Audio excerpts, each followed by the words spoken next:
Okay, so this is the Nothing Phone 1, this is the Nothing Phone 2, and this is the new Nothing Phone 3, what they're calling their first flagship phone. Oh my goodness, it is so hot in here. I think Nothing have chosen the hottest day of the year so far to do this event, and now I'm in my flat with no air conditioning, just a Dyson fan down here. If I look a little glowy, that's why. It's an interesting looking phone. I don't know if I love it, if I'm honest, but it does certainly get points for being a bit different, for being eye-catching.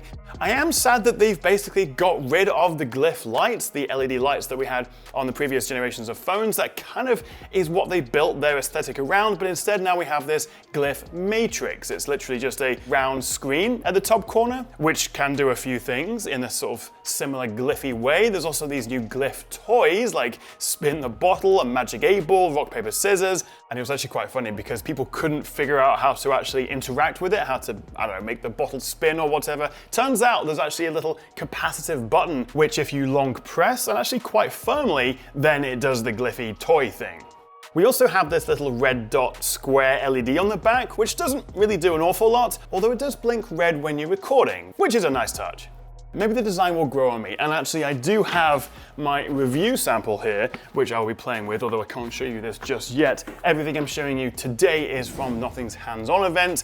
There is a lot of excitement around their new headphones they've launched, and also the new Phone 3, which, as I say, is their quote-unquote first flagship phone, which naturally also makes it the most expensive Nothing phone yet. So let's get the price out of the way. This Phone 3 will cost £799. That's the same in dollars, same in euros. For an extra 100, you can get 512 storage and 16 gigs of RAM, which may be just a little bit too expensive, especially when you can get a Galaxy S25 with a full-fat Snapdragon 8 Elite chip for a lot less money. You can get a OnePlus 13, a full proper flagship phone for like 40-50 quid more. And of course with the new Poco F7s like the Ultra, there's a lot of competition out there at this sort of entry-level flagship range. So what do you get with their most expensive, most flagship phone to date? Well, for the screen, we have a 6.67-inch 120Hz AMOLED. It is 17% sharper in terms of the pixel per inch density than the Phone 2, and also 181% brighter. We're talking 800 nits of regular brightness, 1600 nits of outdoor brightness, and a peak of 4500. I also spotted in the settings menu here that we have a 2160Hz PWM and also a 1000Hz touch response rate. Lovely screen, and actually I think this is a really nice size. And combined with 18% slimmer bezels versus the Phone 2, it's actually a really comfortable phone to hold. But it's certainly not the thinnest or the lightest phone out there. We're talking 218 grams, it's just shy of 9mm thick, and it comes in two colors, white or black. And I think for me, I'm leaning towards the white one, but what do you think? There's always so much like marketing spiel when it comes to design philosophies, like Nothing are calling this a calm and confident presence, and also it has a technical warmth. Whatever all that means, it definitely is an eye-catching phone. It stands out, so yes, points to Gryffindor for that. But then the camera alignment, I just can't get behind it. And also the fact that we've lost those LED light glyphs. That's kind of what we associate with the Nothing phones, and they've just got rid of it in place of a round pixelated screen. I need to spend more time with it. Now on the inside, this is powered by the Snapdragon 8S Gen 4. This is a new chip, but it is not the top-end flagship 8 Elite. And if it's anything like the 7S from last year, it is quite a step down from that top-tier chip. Although Nothing do say this new chip has a 36% faster processor, 88% faster graphics, and also significantly faster imaging and processing versus their previous Phone 2. So a big step up versus their previous phone, but now we're in flagship territory. It would have been good to see the 8 Elite, but we are also getting a bigger battery. We've gone up from 4700 milliamp hours to 5150, that's about 18% boost. And actually it's the first time they're using a silicon carbon battery design. Plus we're getting 65 watt fast charging, up from 45 watt previously, as well as 15 watt wireless charging.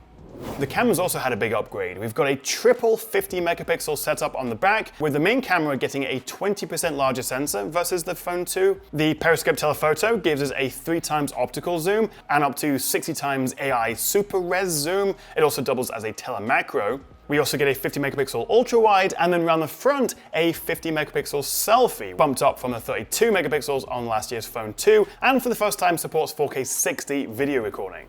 Couple of things I noticed. You couldn't jump between the lenses when recording at 4K 60 with the cameras, any of the cameras it seemed. You had to go back down to 4K 30 to go between the lenses, which is a bit of a limitation, but not the end of the world. I also noticed when I took a telephoto zoomed in photo, after about 2 or 3 seconds you could see the processing take effect, and it morphed into actually what looked like a really good shot. The lighting in this sort of hands-on demo area is not really like real life. Also, I didn't get to test the AI portrait mode or the new action mode. And they've also introduced new editing options within the new Nothing Gallery app. Of course, I'm gonna have to test it properly in my full review, compare it to similarly priced phones, but so far the camera does look like a nice upgrade. But what really makes the Phone 3 different, all Nothing phones really, is the software, Nothing OS. Now this will actually ship with Nothing OS 3.5 on Android 15, but Nothing OS 4 with Android 16 will be coming later in the year. And in fact, they are offering 5 years of Android support and actually 7 years of security, so really good software support. But we are also getting their new Essential key, this extra button on the side of the phone, which can open up the Essential spaces, you got Essential search, and fair play to Nothing. Like, they are putting some thoughtful integration of AI into the phone. I need more time to play with it properly, I'll deep dive this in the full review.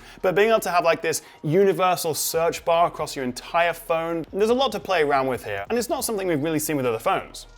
So, first impressions, what do we think of the Nothing Phone 3? Would you spend £800, $800, 800 euros on one of these? I'm not sure. Perhaps in a vacuum taken by itself, sure, but you have to consider the competition, all the other phones out there. I think for the hardcore Android nerds among us, that, missing out on the 8 Elite chip, having a sort of upper mid-range spec in that way, a little bit disappointing. I think that design is going to be very divisive. So yeah, I think it's a good first impression, but lots more to test. So make sure you have hit that subscribe button and thumbs up on all those annoying YouTuber things. And I'll see you next time right here on the Tech Chat. Thanks for watching.